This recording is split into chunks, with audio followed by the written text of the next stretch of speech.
இந்த பெருசாக இருக்கிற அந்த காலை ஒரே புட்டுக்கா புட்டிக்கு அங்கிட்ட தூக்கி விட்டான்னு சொல்லலாம். அதுக்கு நீங்கள் வெளில தூக்கி விட்டுறாதீங்க, பக்கத்தில் பாத்திரத்தில் வச்சுக்கிங்க.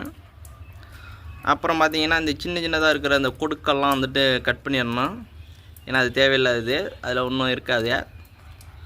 அப்புறம் அந்த உள்ளே இருக்கிற அந்த காலெலாம் பார்த்தீங்கன்னா அதெல்லாம் கட் பண்ணக்கூடாது, ஏன்னா அதிலலாம் கொஞ்சம் சாதாரணம். இன்றைக்கி நம்ம பார்த்துட்டு இருக்கிறது நீலக்கால் நண்டு. இந்த நண்டை பார்த்தீங்கன்னா அதிகபட்சம் எல்லாமே அமெரிக்காவை எக்ஸ்போர்ட் பண்ணுறாங்க. ஏன் எதுக்குன்னு கேட்டிங்கனாக்கா, ஐஸ்கிரீம் செய்கிறதுக்கு தான் அந்த நண்டை வந்துட்டு இங்கே வேக வச்சு, அதாவது அரை வேக்காட்டில் அந்த நண்டை வந்துட்டு பாடம் பண்ணி அனுப்பிவிட்ருவாங்க. ஃபுல்லாமே வந்துட்டு இங்கே அதிகமாக சேல்ஸுக்கு கிடைக்காது. ஆனால் அப்படிப்பட்ட நண்டும் இப்போ பார்த்தீங்கன்னா நமக்கு சேல்ஸுக்கு கிடைச்சிருக்கு. இந்த நண்டை எப்படி நம்ம க்ளீன் பண்ண போகிறோம் அதை பார்க்க போகிறீங்க. வாங்க வீடியோக்கு போவோம். முதல்ல நண்டை எடுத்து இப்படி கையில் வச்சுக்கணும். இந்த பெருசாக இருக்கிற அந்த காலை ஒரே புட்டுக்கா புட்டிக்கு அங்கிட்ட தூக்கி விட்டான்னு சொல்லலாம். அதுக்கு நீங்கள் வெளில தூக்கி விட்டுறாதீங்க, பக்கத்தில் பாத்திரத்தில் வச்சுக்கிங்க. அப்புறம் பார்த்தீங்கன்னா இந்த சின்ன சின்னதாக இருக்கிற அந்த கொடுக்கெல்லாம் வந்துட்டு கட் பண்ணிடணும். ஏன்னா அது தேவையில்லாதது, அதில் ஒன்றும் இருக்காது.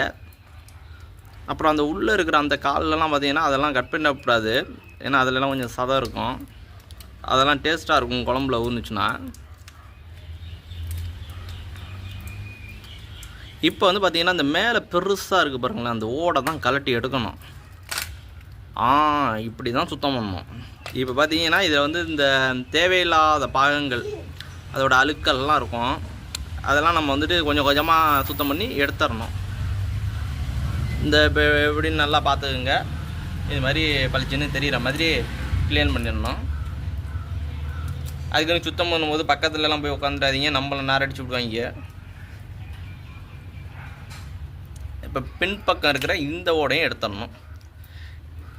இப்போ பார்த்தீங்கன்னாக்கா இப்போ ஓரளவு எடுத்தாச்சு. இதுக்கப்புறம் பார்த்தீங்கன்னா இதை வந்து தண்ணியில் நல்லாவே குளிப்பாட்டிட்டோம்னா பலன்னு இருக்கும். இந்த அதாவது பார்த்தீங்கன்னாக்கா இதை லைக் பண்ணுறவங்களுக்கு வந்துட்டு அது மனம்னு சொல்லுவாங்க, லைக் பண்ணாதவங்களுக்கு அதை வந்துட்டு நாத்தம்னு சொல்லுவாங்க.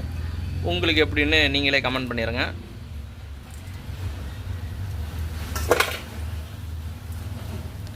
இது பொதுவாகவே பார்த்தீங்கன்னாக்கா கடல் பக்கம்லாம் வாங்கினீங்கன்னாக்கா கிலோ வந்துட்டு ஒரு 350-400க்கு கிடைக்கும். இது வந்து பார்த்தீங்கன்னாக்கா கொஞ்சம் அவுட்ரு ஏரியா டவுனுக்குள்ளாரெல்லாம் போயிட்டீங்கன்னாக்கா ஒரு 600 வரையும் விற்பாங்க சீசனை பொறுத்து.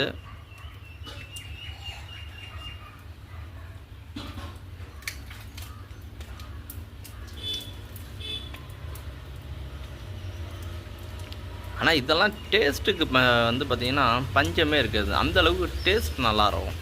அதாவது வைக்கிற மெத்தடில் வைக்கணும். அதாவது இப்போ இதெல்லாம் பார்த்தீங்கன்னா பூண்டு கொஞ்சம் அதிகமாக போட்டு, பூண்டு மிளகு எல்லாம் இடித்து ரசம் வச்சிங்கன்னா, அதுவும் இந்த இப்போ மழை பெய்கிற கிளைமேட்டுக்கு சளியெல்லாம் வெளியில் வந்துடும். அந்த அளவுக்கு